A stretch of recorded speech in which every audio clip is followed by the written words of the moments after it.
Hi, good morning. It's now 6 a.m.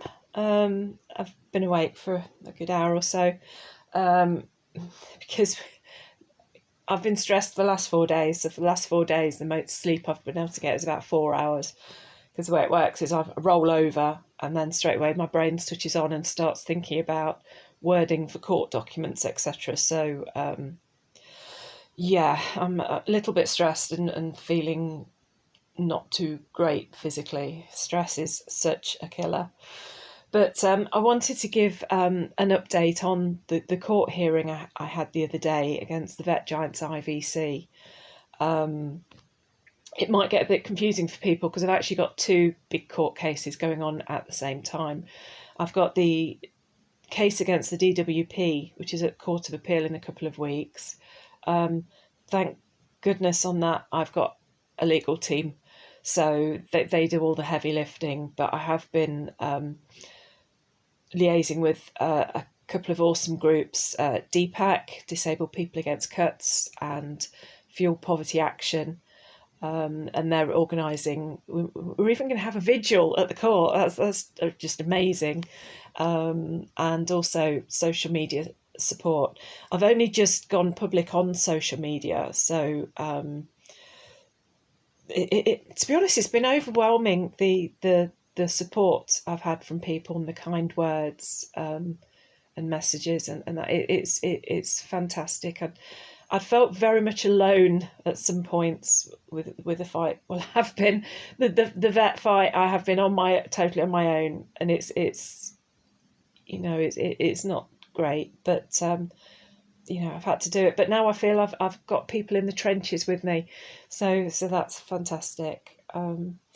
So yeah, the court hearing the other day. We're only right at the start of proceedings, even though it's been going on for quite a while because there's had to be adjournments because of my health, and also for other reasons. So yeah, I was really upset after the hearing, just because of what happened in the hearing, and the main thing was that usually judges, I'm sure, are used to dealing with when you've got a defendant or a claimant, that they have a legal representative. So the judges, it's okay to say to the defendant or the claimant, be quiet, because the person, they have a legal representative to speak for them. But the judge, I was banned from speaking for a lot of the time, which, okay, that it's their time for the floor, the barrister for IVC. But when it came to my turn to talk, the judge kept interrupting me. And then when I tried to answer, she was saying, like, no, don't tell me about that. And was trying to pin me down to give 1 or 2 word answers that weren't actually the correct. I needed to give a full answer to answer correctly. So it was really a horrible experience, and it's actually something I've discussed with my psychologist. The fact that because I'm in solitary isolation most of the time, interacting with people at all is stressful for me.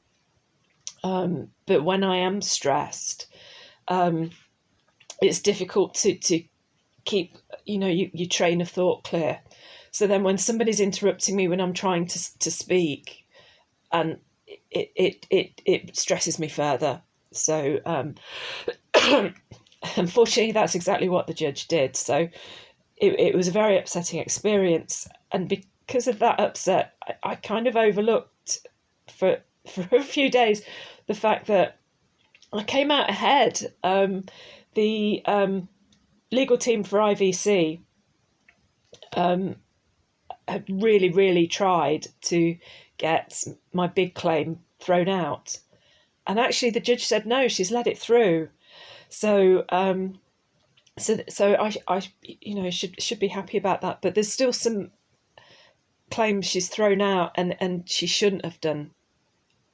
So I'm going to be appealing, and I've only got 21 days to do it. So I need to work on that. And just a bit of an explanation as to what's happening with the court case.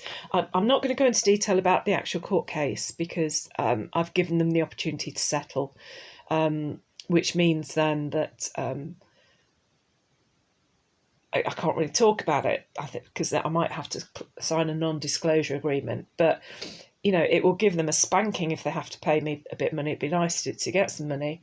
But then, it will still be, I'll still be able to encourage other people to take them to court. I might not be able to say how much I've won or whatever, but, for people to know that it can be done will be great. But the big thing, though, is that it's a two-pronged attack. There's not just the court case, but I'm also heading up a campaign that will be changing the law, because currently 4 out of 10 pet owners can't afford to take their pets to the vets.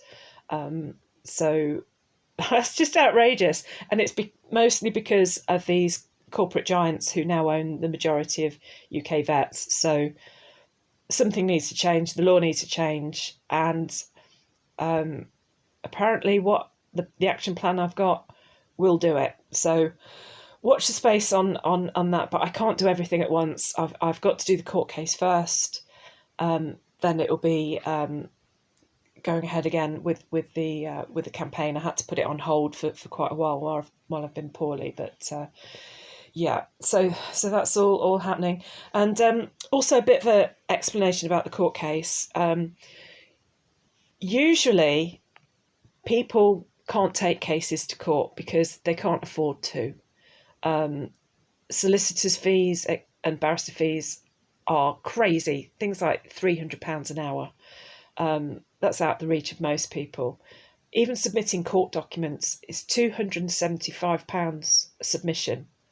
So far, I've submitted 15, of which the court has managed to lose 5.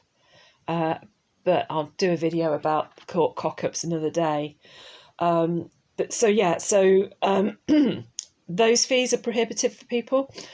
But the main thing is that if you lose, you are then liable for the other person's costs, legal costs.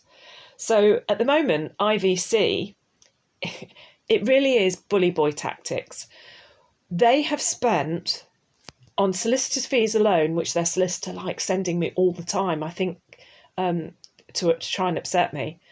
On solicitors' fees, they've spent 20 grand. I estimate probably about the same on barristers' fees. So if I lose, I'm going to be liable for a 40 grand debt around my neck. That's at the minute. But as we go on and go on, I think we're probably going to be looking in excess of 100 grand. But I'm in a unique position, well, not unique, but a rare position, in that because I'm unwell and not working, I don't have to pay the fees to submit documents. And because I'm not a lawyer, and I'm no doubt not, my documents are not going to be as good as a lawyer would do, because I don't know all the law. I'm having to rely on Googling things. But I'm trying my best. I'm holding my own. But I'm able to do it myself. I've had experience with various jobs I've had have given me the ability to kind of, to do an okay job. So that's not costing me anything. But then the other part is that if I lose, I'm going to, on paper, have a debt around my neck for the rest of my life. But because I have nothing, the court can't order me to pay. So basically, IVC, for an investment of tens of thousands of pounds to try and screw over the disabled woman with nothing, all they'll end up with is £1 a month, because I'm currently on less than the law says I need to live on. So that's all I'd be ordered to pay. So so I'm able to do this. So yeah, so it's worked out fantastic that it's the Easter bank holiday. I didn't actually realise until yesterday. I was stressing out quite a lot with various deadlines, and I'd worked really hard with my psychologist because I was really quite poorly at the end of last year with various stresses going on, partly relating to this court case and the behaviour of the previous judge. So we've worked really hard on getting me into having a routine so that I remain calm and not stressed. But the last 4 days, that's gone out the window. I've been speaking to a couple of close friends on the phone over the last few days, and they've been worrying about me because they know I have the habit of neglecting myself and keeping going when I'm running on empty. So this bank holiday has been a blessing because I'm actually going to down tools for a couple of days and try to recharge. But I should be really happy because court's going well, but I do need some time to recharge. And one last thing is I've just gone live on social media. I've got support from some amazing groups. There's DPAC, Disabled People Against Cuts, and Fuel Poverty Action. They're even organising a vigil for outside court, bless them, if people can make it. And they've posted on social media, so my Twitter is getting slowly but surely some attention, and people have left lovely comments and messages, and it's wonderful to feel I'm not on my own. So thank you very much for support from people, for kindness, or even just if you're sending me good vibes to keep fighting and do all that. That's lovely. And thank you for watching. All right, goodbye.